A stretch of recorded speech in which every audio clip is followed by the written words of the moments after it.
Hello बच्चों, let's see this question and here this question says a wide ranging choice of goods are available in the Indian markets. Support the statement with example in context of globalization. देखो आपको ना यहाँ पर एक statement दे रखी है और statement क्या बोलती है a wide ranging choice of goods are available in Indian market.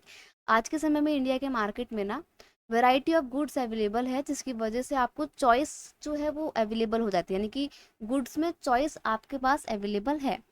Globalisation को ध्यान में रखते हुए इस स्टेटमेंट को आपको एक्सप्लेन करना है। देखो, जब से ग्लोबलाइजेशन आया है फॉरेन ट्रेड और फॉरेन इन्वेस्टमेंट बढ़ा है। क्यों बढ़ा है? क्योंकि भाई ग्लोबलाइजेशन का मतलब क्या होता है? एक देश की अर्थव्यवस्था को दूसरे देश की अर्थव्यवस्था के साथ जोड़ना। और वो अर्थव्यवस्था या इकोनॉमी कब जुड़ती हैं? जब दोनों देशों के बीच में फॉरेन ट्रेड बढ़ता है, फॉरेन इन्वेस्टमेंट बढ़ता है। ठीक है, ट्रेड बढ़ता है, इन्वेस्टमेंट बढ़ता है, तो मार्केट भी हमारे एक्सपेंड होते हैं। तो ग्लोबलाइजेशन मार्केट को सपोर्ट प्रोवाइड करता है, मार्केट को एक्सपेंड करने में मदद करता है।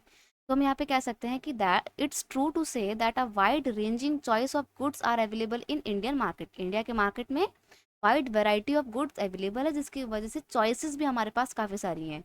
Indian markets have completely transform in recent year. हाल ही के दिनों में, हाल ही के सालों में जो इंडिया का मार्केट है ना, वो पूरी तरीके से बदल गया है। Now the people of our country have a wide variety of goods and services to choose from. अब हमारे देश के, हमारी कंट्री के जो लोग हैं उनके पास में वैरायटी ऑफ गुड्स हैं, ताकि वो variety of goods and services हैं जिनमें से उनको चूज करने का अधिकार है। And this wide variety of goods was not available to the people of our country before globalisation. और ये जितनी वैरायटी में चीज़ें हमारे को आज मिल रही है ना, ये पहले अवेलेबल नहीं थी। जब तक ग्लोबलाइजेशन हमारे देश में नहीं आया था तब तक ये वाइड वैरायटी ऑफ गुड्स हमारे देश में अवेलेबल नहीं थी। वो तो ग्लोबलाइजेशन है जिसकी वजह से देश में बहुत वैरायटी में चीज़ें मिल रही हैं और हमारा मार्केट इतना ज़्यादा एक्सपेंड हो गया है। The investment by multinational company in industries such as cell phone, automobiles, electronics and fast food services etcetera have made the listed latest variety of various goods easily available. वो तो multinational company है जिन्होंने globalisation के दौर में अपने investment को और ज़्यादा बढ़ाया है। और इन मल्टीनेशनल कंपनी के इन्वेस्टमेंट की वजह से ही आज आप देख सकते हो कि कितने तरीके के फ़ोन हमारे को भारत में देखने को मिलते हैं, कितने तरीके की ऑटोमोबाइल्स यानी कि कार हमारे को देखने को मिलती है। हर महीने कोई नई मॉडल आ रही है कार की। ठीक है, ठीक है। इलेक्ट्रॉनिक्स एरिया में हम देखें तो कितने सारे इलेक्ट्रॉनिक डिवाइसेस आ रहे हैं। फूड की बात करें तो देखो, फूड में भी कितनी वैरायटी आ रही है। आप में से बहुत बच्चों को अगर मैं समोसा और कचौड़ी बोलूंगी तो शायद ना पसंद हो आपको। आपको पसंद है मोमोज। क्यों? क्योंकि यही तो ग्लोबलाइजेशन का एक तरीका है। ये हमारे को ना सिर्फ हमारे इलेक्ट्रॉनिक गैजेट्स में वैरायटी प्रोवाइड कर रहे हैं, यहाँ तक कि खाने पीने में भी इतनी वैरायटी आ गई है।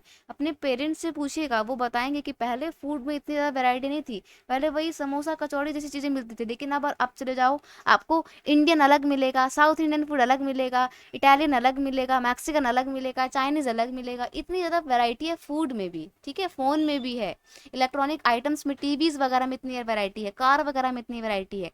तो ये सब किसकी वजह से पॉसिबल हो पाया है? ये सब कुछ पॉसिबल हो पाया है ग्लोबलाइजेशन की वजह से। तो हम कह सकते हैं कि हाँ, ये स्टेटमेंट बिल्कुल सही है कि ग्लोबलाइजेशन की वजह से इंडिया का मार्केट में आज बहुत सारी चॉइसेस अवेलेबल हैं गुड्स की। तो ये इस तरीके से आप अपना आंसर लिखेंगे। I hope you understood it well. Best of luck.